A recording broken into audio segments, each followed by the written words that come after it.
C&R ರೂಲ್ಸನ್ನು ಮೀರಿ ನೋಡಿ, ವರ್ಗಾವಣೆ ಏನಾಗಿಲ್ಲ ಆಯಿತಾ. ಒಂದು ಅದು ಪತ್ರ ಅಂತ ಅದೇನೋ ಹೇಳ್ತಾಯಿದ್ರೆ, ಪತ್ರ ಅಧಿಕೃತ ಇದೆಯೋ ಅಲ್ವೋ ನನಗೆ ಗೊತ್ತಿಲ್ಲ ಆಯಿತಾ.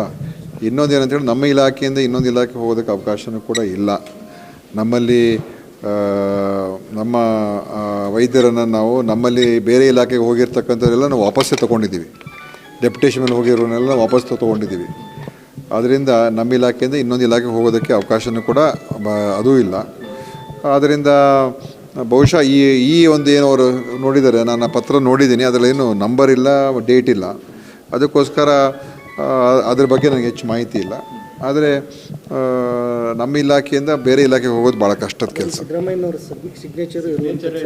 ಇಲ್ಲ, ಇರ್ಬೋದು, ನನಗೆ ಗೊತ್ತಿಲ್ಲ. ಯಾಕಂತ ಹೇಳಿದ್ರೆ ಲೆಟ್ರು ಯಾರೋ ಹಾಕ್ಸಿರ್ಬೋದು, ಅದು ಬೇರೆ ವಿಚಾರ. ಬಟ್ ಹೆಲ್ತ್ ಡಿಪಾರ್ಟ್ಮೆಂಟಿಂದ ಎಕ್ಸೈಸ್ ಡಿಪಾರ್ಟ್ಮೆಂಟ್ಗೆ ಹೋಗ್ತಕ್ಕಂಥ ಅವಕಾಶ ಅದು ಇಲ್ಲ ನನ್ನ ಪ್ರಕಾರ. ಇಲ್ಲ, ಏನು ವರ್ಗಾವಣೆ ಅಂತೂ ಆಗಿಲ್ಲ. ವರ್ಗಾವಣೆ ಏನಾಗಿಲ್ಲ, ಅದೊಂದು ಪತ್ರ ಅಷ್ಟೇ. ವರ್ಗಾವಣೆ ಆಗಬೇಕಾದ್ರೆ ಅಲ್ಲಿಂದ ನಮಗೆ ಬರಬೇಕು, ನಾವು ಅದನ್ನು ಆಮೇಲೆ ನಮ್ಮ ನೋಟಿಸಿಗೆ ಬರಬೇಕು, ನಾವು ಅದಕ್ಕೆ ಒಪ್ಕೋಬೇಕಾಗ್ತದೆ, ಅದೆಲ್ಲ ಇದೆ. ಸೊ ವರ್ಗಾವಣೆ ಏನಾಗಿಲ್ಲ ಅದು. ನೋಡಿ, ಅವರು ಇದು ಅಜೆಂಡಾ ಬೇರೆ ಥರ ಬೇರೆ ವಿಷಯದ ಬಗ್ಗೆ ಚರ್ಚೆಗಳಾಗಬಾರ್ದು ಅಂತ ಅಷ್ಟೇ, ಇನ್ನೇನಿಲ್ಲ. ಇವತ್ತು ನಿಜವಾದ ಇಶ್ಯೂಗಳ ಬಗ್ಗೆ ಚರ್ಚೆ ಮಾಡ್ದೇ ಈ ಥರದ್ದೆಲ್ಲ ಮಾತಾಡ್ಕೊಂಡಿದ್ದಾರೆ ಆಯಿತಾ. ಆ ಕಾರಣದಿಂದ ಇವತ್ತು ಸರ್ಕಾರ ಅನೇಕ ಎಲ್ಲ ಕಾರ್ಯಕ್ರಮಗಳು ಮಾಡ್ತಾಯಿದೆ, ಯೋಜನೆಗಳು ಮಾಡ್ತಾಯಿದೆ.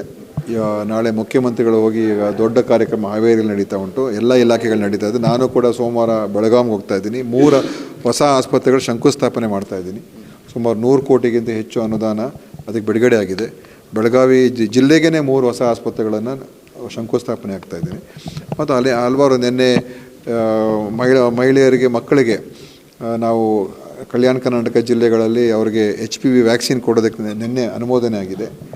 ಈ ರೀತಿಯಾಗಿ ಹಲವಾರು ಯೋಜನೆಗಳಿದೆ. ಅವರಿಗೆ ಇಂಥದ್ದೆಲ್ಲ ಇಟ್ಕೊಂಡು ಚರ್ಚೆ ಮಾಡಬೇಕು ಅಂತ ಇದೆ ಹೊರತು ಸುಮ್ಮನೆ ಒಂದು ಟ್ವೀಟ್ ಮಾಡಿಬಿಡೋದು ಅದು ದೊಡ್ಡದಾಗಿ ಎಲ್ಲ ಕಡೆ ಪ್ರಚಾರ ಆಗಬೇಕು. ಅದಕ್ಕೆ ನೀವು ಬಂದು ನಮಗೆ ಪ್ರಶ್ನೆ ಕೇಳಬೇಕು, ನಾವು ಅದಕ್ಕೆ ಉತ್ತರ ಕೊಡಬೇಕು, ಅದೇ ಆಗೋಗಿದೆ ಅಷ್ಟೇ, ಏನಿಲ್ಲ.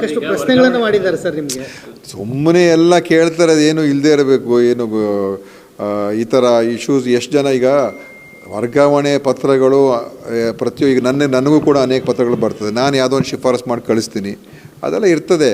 ಆದರೆ ವರ್ಗಾವಣೆ ಆಗಿಲ್ಲ, ಮತ್ತು ಆ ವರ್ಗಾವಣೆ ಆಗೋದು ಸಾಧ್ಯತೆ ಕೂಡ ಇಲ್ಲ. ಸರ್, ಈಗ CM ಸಹಿ ಮಾಡಿರೋದನ್ನು ನೋಡಿ, ಯಾವ ಇಲಾಖೆಯಿಂದ ಯಾವ ಇಲಾಖೆಗೆ ಅನ್ನೋದಕ್ಕಾರು ಇರುತ್ತಲ್ಲ ಸರ್, ಸೈನ್ ಮಾಡುವಾಗ ಅಟ್ಲೀಸ್ಟ್ ಅದನ್ನು ನೋಡಿ. ನಾನು ಅದು ಅಧಿಕೃತ ಇದೆಯೋ ಅಲ್ವೋ ಗೊತ್ತಿಲ್ಲ ನನಗೆ, ಯಾಕಂದರೆ ಅದ್ರಲ್ಲಿ ನಂಬರ್ ಇಲ್ಲ, ಆ ಪತ್ರದ ಮೇಲೆ ಡೇಟ್ ಇಲ್ಲ.